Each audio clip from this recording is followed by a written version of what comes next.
बिस्मिल्लाहिर्रहमानिर्रहीम। हज़रात गिरामी, आज का मेरा मौजू उन्वानो बयान है करबला के बाद खूने इमाम हुसैन की करामातो करिश्मात।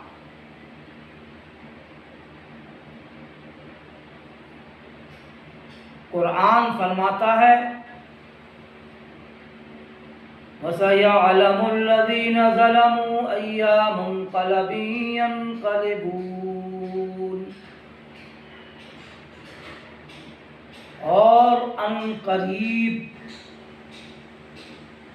जुल्म करने वाले देखेंगे अपने जुल्म की कैसी कैसी मुसीबतों परेशानी। कहीं फरमाता है कुरान वाला ताहसबन्नल्लाह गाफिलन अम्मा यअमलुज़्ज़ालिमून,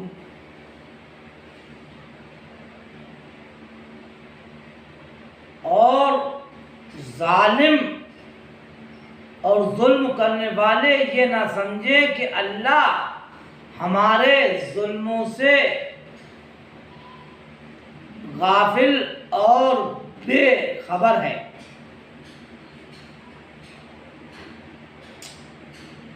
हज़रात गिरामी, इमाम हुसैन को तो इन लोगों ने शहीद कर दिया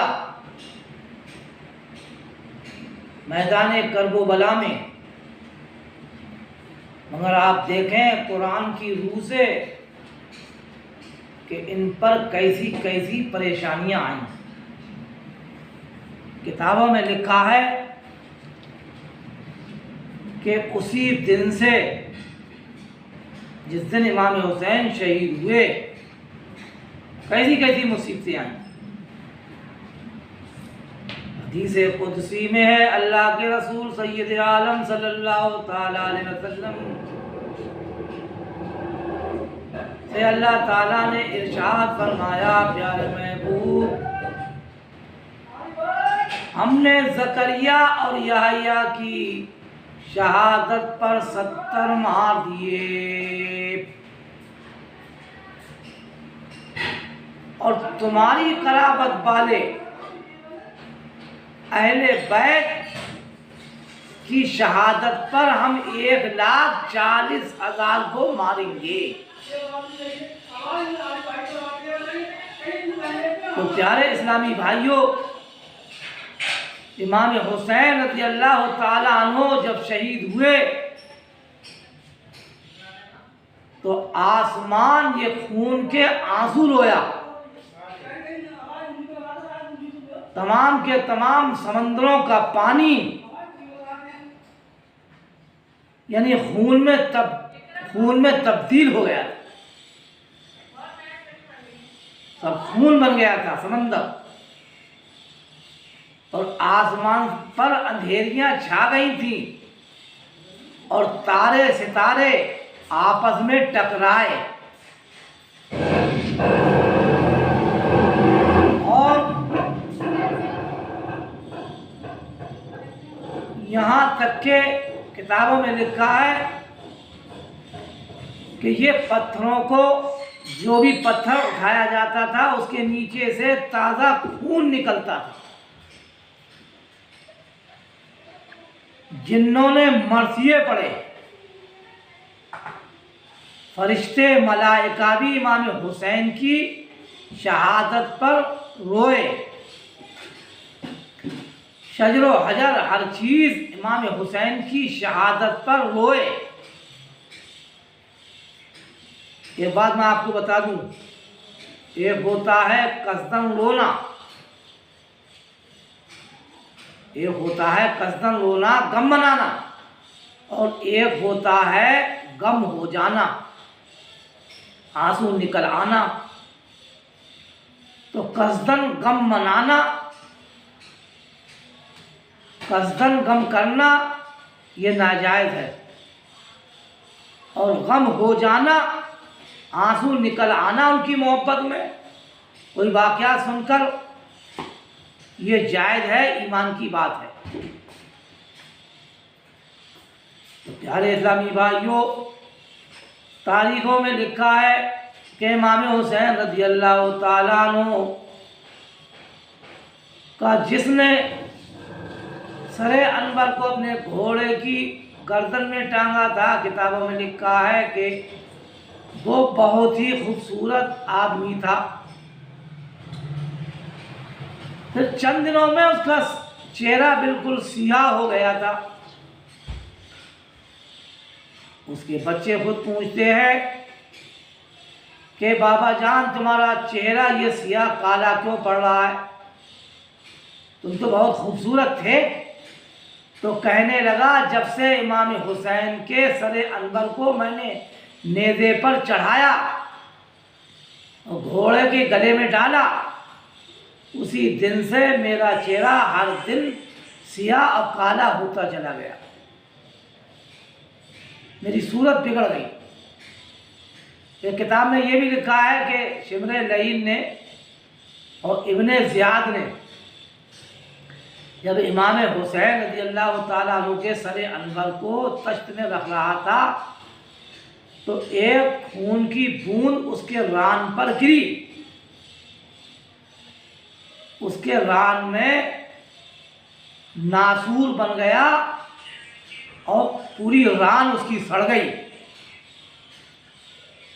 मुश्क, अंबर, कस्तूरी और ऊद अपने पैरों और जिस्म पर मलता था ताकि खुशबू आए, मगर इतनी बदबू फैलती थी, कोई भी बैठने के लिए उसका मुसाहिबीन, उसके यार दोस्त उसके पास बैठने के लिए तैयार नहीं थे।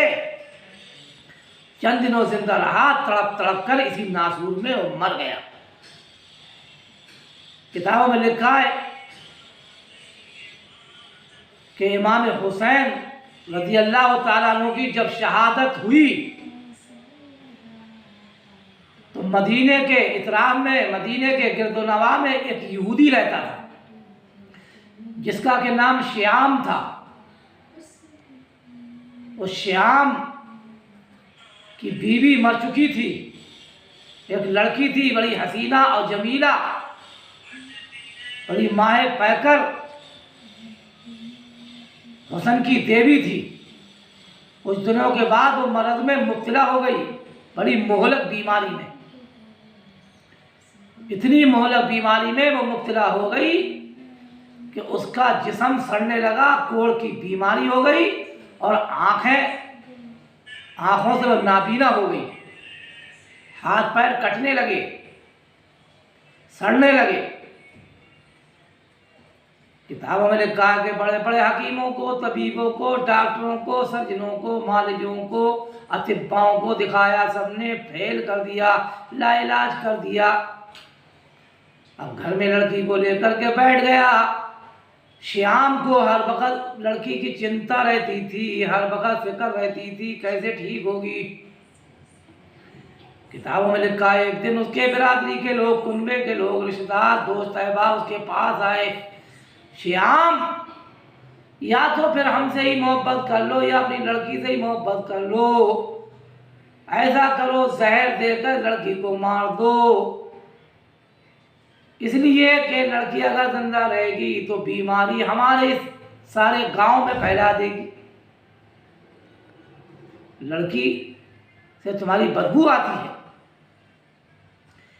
या फिर हमसे मोहब्बत करो या फिर लड़की से ही मोहब्बत करो। अगर लड़की से मोहब्बत करो तो तुम यहाँ से निकल जाओ, और हमसे मोहब्बत करो तो लड़की को जहर दे करके मार दो। किताबों में लिखा है कि श्याम चक्कर में पड़ गया, दीवानों, पागलों, मस्तानों की तरह बैठा हुआ है, खामोशी से बैठा रहा, लोगों की बातें सुनता रहा, रिश्तेदारों की बातें सुनता रहा, अपने कुनबे और बिरादरी वालों की बातें सुनता रहा। एक नज़र लड़की की तरफ को देखता है तो एक तरफ अपने रिश्तेदारों की तरफ को देखता है। आगे देखता रहा, कहने लगा, लोगों, मैं तुम्हें छोड़ सकता हूँ मगर अपनी मैं बेटी को नहीं छोड़ सकता। श्याम को वो वक्त उसको मंजर याद आ गया था जब उसकी बीवी दुनिया से रुखसत हो रही थी। ये नन्ही सी बच्ची थी तो श्याम को पास बुलाया था। इसकी बीवी ने कहा था मैं अपनी इकलौती बेटी को छोड़ रही हूँ, लिहाजा इसका मामला, मेरी आत्मा जब भी खुश रहेगी, मेरी रूह जब भी खुश रहेगी, मेरी दिल जब भी खुश रहेगा, मेरा मन मेरा जब भी खुश रहेगा, जबकि मेरी लड़की को हर वक्त चैन मिलेगा। मेरी लड़की को परेशानी नहीं आना चाहिए। मैं दावे मुबारक मैं दे रही हूँ, मैं दुनिया से रुखसत हो रही हूँ, जवानी में जा रही हूँ। श्याम को ये वक्त यानी ये वक्त याद आ गया। श्याम को ये बातें सारी याद उसके दिमाग में घूमने लगी। घूमने के बाद क्या होता है, लोगों को छोड़ देता है, गांव बस्ती को छोड़ देता है, लड़की को उठाता है और करीब अपने बाग में चला जाता है।